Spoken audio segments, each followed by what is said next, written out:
गुरुदेव बोले, वत्स कृष्ण, अब मैं तुम्हें बताता हूँ कि भविष्य में राजा बलि के साथ क्या होगा। श्री कृष्ण ने उत्सुकता पूर्वक पूछा, गुरुदेव क्या भगवान विष्णु का दिया हुआ वरदान अवश्य पूर्ण होगा? गुरुदेव ने कहा, वत्स, भगवान का वचन कभी असत्य नहीं होता।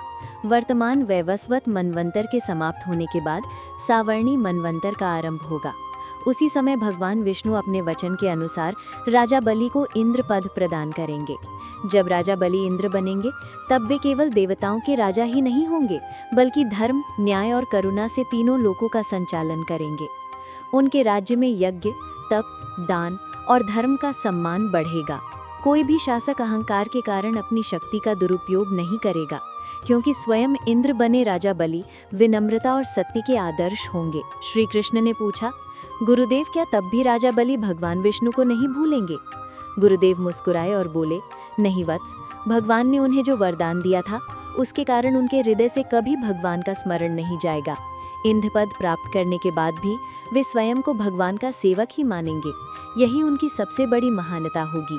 फिर गुरुदेव ने कहा, यही कारण है कि आज भी सनातन धर्म में राजा बलि का नाम अत्यंत श्रद्धा से लिया जाता है। उनका जीवन हमें सिखाता है कि दान तभी महान होता है जब उसके साथ विनम्रता हो, और शक्ति तभी पवित्र होती है जब उसका उपयोग धर्म की रक्षा के लिए किया जाए। श्री कृष्ण ने हाथ जोड़कर कहा, गुरुदेव, आज मैंने समझ लिया कि भगवान को धन, बल और वैभव से अधिक सत्य, समर्पण और निष्काम भक्ति प्रिय है।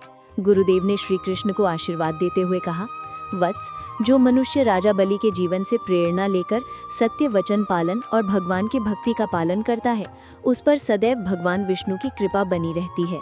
उन्होंने आगे कहा, राजा बलि ने हमें सिखाया कि मनुष्य के पास चाहे कितना भी धन, बल या वैभव क्यों ना हो, यदि उसके भीतर विनम्रता नहीं है तो वो सब व्यर्थ है। दूसरी ओर जो व्यक्ति सत्य, दान, वचन पालन और भगवान की भक्ति को अपना जीवन बना लेता है, उसका यश युगों युगों तक अमर रहता है।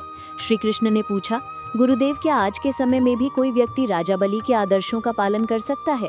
गुरुदेव मुस्कुराए और बोले, निश्चित रूप से वत्स, जो अपने माता पिता का सम्मान करता है, गुरु की आज्ञा का पालन करता है, सत्य बोलता है, अपने वचन पर अटल रहता है, किसी के साथ छल नहीं करता और हर कार्य ईश्वर को समर्पित भाव से करता है, वो भी राजा बलि के मार्ग पर चल रहा होता है। उन्होंने आगे कहा, याद रखो, भगवान केवल मंदिरों में ही नहीं बल्कि प्रत्येक जीव के हृदय में निवास करते हैं। इसलिए जो दूसरों की सहायता करता है, दीन दुखियों पर दया करता है और धर्म का पालन करता है, वो वास्तव में भगवान की सेवा करता है।